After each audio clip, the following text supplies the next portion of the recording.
يا ترى كل الناس عندهم نوع واحد من الذكاء ولا في أكتر من نوع؟ وإيه هي الأنواع دي؟ وإزاي تكتشف الذكاء اللي عندك؟ إجابة الأسئلة دي هتلاقيها النهاردة في حلقتنا من نيولك لايف. قبل ما نبدأ بفكرك تعمل لايك وسبسكرايب وتفعل زر الجرس عشان يوصلك كل جديد.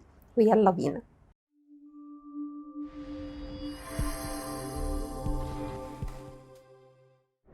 سؤال شغل كتير من المفكرين: إيه اللي بيخلينا نفكر كويس ونقدر نحقق النجاح في حياتنا؟ وضع العالم الفرنسي ألفريد بينيه أول اختبار للذكاء عرف بالاي كيو تيست على أساس الكلمات والأعداد عشان يتم التعرف على التلاميذ اللي بيصلحوا للتعليم العام. وقال إن الذكاء العادي أو القياسي بيكون 100، أو الذكاء ده بيكون عالي، والأقل بيكون ذكاء متوسط. اتنقل الاختبار ده للولايات المتحدة، وهناك بعد 80 سنة من وضع أول اختبار للذكاء في فرنسا قدم السيكولوجي العالم هوارد جاردنر من جامعة هارفارد بأمريكا مفهوم جديد للذكاء بيتحدى بيه الاعتقاد الشائع إن الذكاء يعتمد فقط على الأرقام والحصيلة اللغوية وتحصيل المعلومات، لأنه لاحظ إن في أشخاص عاديين عندهم قدرات خارقة في بعض المهارات العقلية رغم انهم يحصلوا في اختبار الذكاء الاي كيو على درجات متوسطة أو أقل. من وجهة نظر العالم هوارد جاردنر إنه الذكاء هو قدرة الشخص على التعامل مع الفرص والتهديدات والدوافع، ويدرك المشكلات ويحلها ويقدر يقدم شيء مفيد للمجتمع. قدم نظريته في كتاب فريمز اوف مايند أو أطر العقل في سنة 1983. أول ذكاء معانا هو الذكاء اللغوي أو linguistic intelligence. الأشخاص اللي عندهم ذكاء لغوي أو لفظي يقدروا يتعاملوا مع اللغة وأصواتها وقواعدها بمهارة شديدة قوي، زي دور أستاذ حكم في فيلم السفير عزيز. بيحبوا قوي يسمعوا كتير ويحبوا القراية وشطار في التعبير، يقدروا يعرضوا محاضرة أو كتاب قروه إن هم يتكلموا عنه أو يتناقشوا فيه. يحبوا يكتبوا مذكرات أو قصص، يدوروا على معاني المفردات الجديدة باستخدام المعجم والقاموس، وعندهم حصيلة لغوية كبيرة. يقدروا يتعلموا لغات جديدة غير لغتهم الأصلية. ذاكرتهم قوية جدا وعندهم قدرة هائلة على الإقناع باستخدام مفردات اللغة. المهن بقى اللي بتستخدم الذكاء اللغوي دي هم الصحفي والمذيع والمحامي والسياسي والروائي.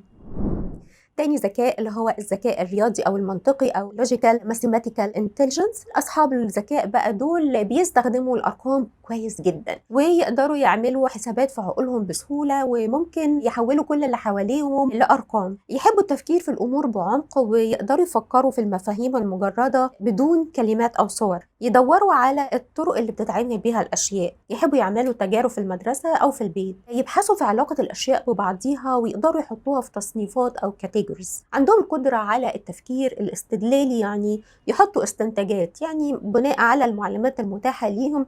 قال لك مثلا بما إن كذا يبقى كذا، أو لو كذا يبقى كذا. عندهم تفكير علمي ويستمتعوا بالأرقام والأشكال والنماذج والرسومات البيانية. يحبوا الألعاب اللي بتحتاج لتفكير منطقي زي الشطرنج والألغاز المنطقية والقصص الحسابية الكلامية. عندهم مواهب حل المشكلات وبرمجة الكمبيوتر.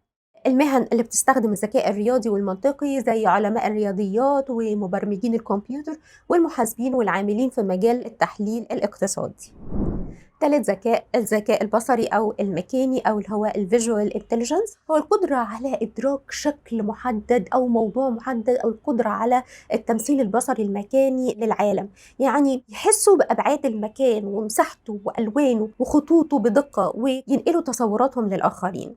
أهم صفات أصحاب الذكاء البصري المكاني إنه يتذكر الأماكن بالوصف من خلال الصور، يحدد مكانه بسهولة في مكان جديد باستخدام الاتجاهات الأربعة. يحب الكتب اللي فيها صور كتير وألوان دي تلفت انتباهه. يعمل تشكيلات وأشكال مختلفة من الألوان والمكعبات. يقدر يقرأ الخرائط ويحب الرسم.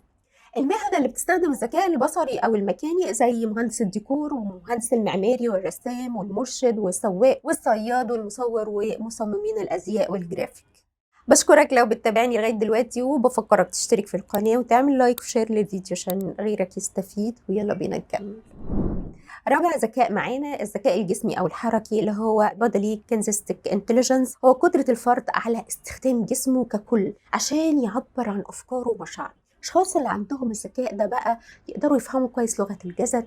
عندهم مهارات جسمية زي التوازن والقوة والمرونة والسرعة. يقدروا يتقنوا الألعاب الرياضية زي مثلا الكابتن العالمي محمد صلاح وكابتن بسنت حميدة وغيرهم من أبطالنا المتميزين. عندهم مهارات في استخدام إيديهم وعضلاتهم، وينطبق عليهم المثل الشعبي ايديه تتلف في حرير. يستمتعوا بألعاب الفك والتركيب، ويحبوا التنقل والحركة كتير، ما يحبوش العمل في المكاتب، وشطار قوي بقى في التقليد. المهن اللي بتستخدم الذكاء الجسمي أو الحركي زي الجراحين والرياضيين والحرفيين والشيفات والممثلين ولاعبي السيرك. خامس ذكاء معانا اللي هو الذكاء الموسيقي أو الميوزيكال انتليجنس، هو قدرة الفرد على إدراك الصيغ الموسيقية وتمييزها وأدائها. الأشخاص اللي عندهم الذكاء الموسيقي دول يقدروا يحولوا الكلام العادي والعبارات لشعر، حتى الأرقام يقدروا يلحنوها. مستمعين جيدين للألحان والأغاني، يكتشفوا الإيقاع والأصوات ويقلدوها، يقدروا يتذكروا الأصوات ويميزوا بينها، يتقنوا العزف على الآلات الموسيقية زي الفنانين عمار الشريعي وعمر خيرت وغيرهم، أبدعوا في تأليف مقطوعات موسيقية معبرة جدا. المهن اللي بتستخدم الذكاء الموسيقي زي الشعراء والملحنين والعازفين والمطربين والناقد الفني الموسيقي وصانع الآلات الموسيقية. سادس ذكاء، الذكاء التفاعلي أو الاجتماعي أو السوشيال انتليجنس، هو القدرة على فهم الآخرين وملاحظة أهدافهم ودوافعهم ونواياهم. هم أشخاص يحبوا العمل والمذاكرة في وسط مجموعة، لأن إنجازهم ضمن المجموعة أفضل بكتير من إنجازهم لمفردهم. عندهم صفات قيادية، عندهم أصدقاء كتار مختلفين، يقدروا يكونوا صداقات بسرعة، ما يحبوش يبقوا لوحدهم ودايما قاعدين مع أحبائهم وأصحابهم. يعلموا غيرهم اللي يعرفوا يعملوه ويتقنوه، يحبوا يساعدوا في حل المشكلات بتاعت غيرهم، ويهتموا قوي بمشاعر الآخرين، وعندهم مهارة التواصل الفعال بشكل كبير جدا. المهنة اللي بتستخدم الذكاء الاجتماعي زي العلاقات العامة والأخصائي الاجتماعي والبياعين ومندوبين المبيعات والمدرس وموظف الاستقبال.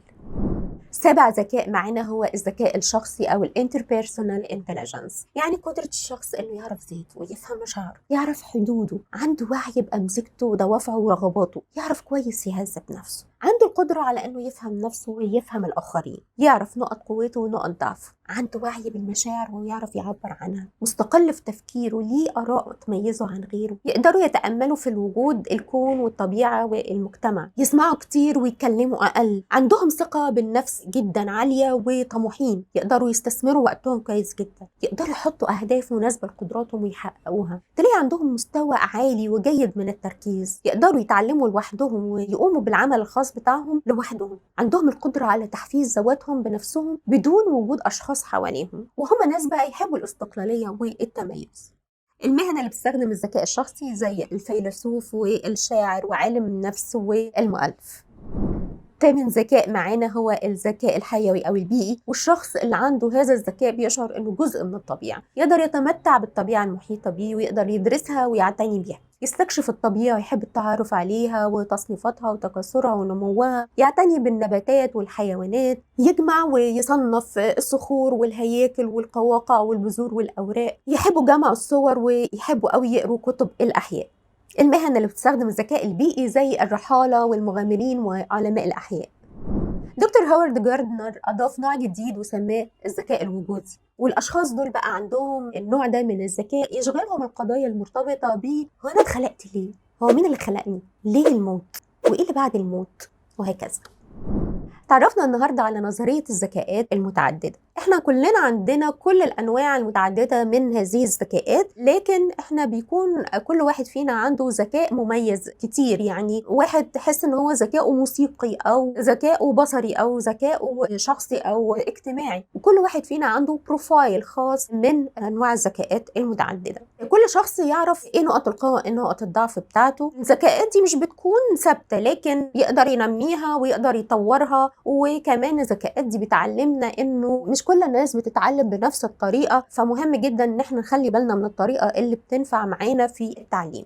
في النهاية بتمنى تكون عرفت ايه نوع الذكاء الموجود عندك، وبرحب بأسئلتكم واستفساراتكم، واشوفكم في حلقة جديدة ان شاء الله من يو لوك لايف.